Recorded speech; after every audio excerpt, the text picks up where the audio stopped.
අපේ කාගම ස්වාමීන් වහන්සේ ඉන්නවා දෙන්නද ඔයාට පොඩ්ඩක්?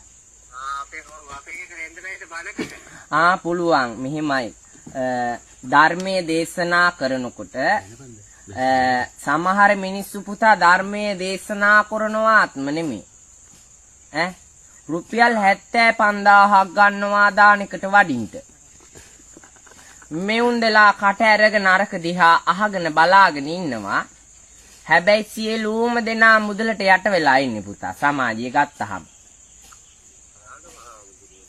ඒක තමා කියන්නේ සසර ගනුදෙනුවක් මත ජීවත් වෙලා දීපංකරයක් නැති මහා අසික්කිත විදිහට ජීවත් වෙන්නේ. සමාජය ගත්තහම උපාසක මහත්තයෝ ගුණ නැනවත් දරු පිරිසක් සමාජයට බොහෝ කරන්න ඕනේ කියලා මං කල්පනා කරුවේ අපේ උපාසක මහත්තයා.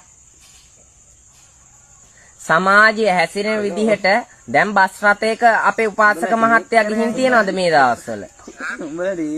අපේ උපාසක මහත්මයා බස් රථයකට ගොඩ වෙලා තියනවද පිටිපස්සේ යසුනක ඉන්න?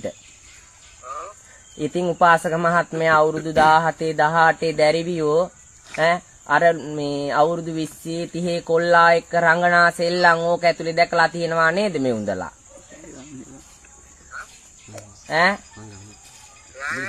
ඒක තමා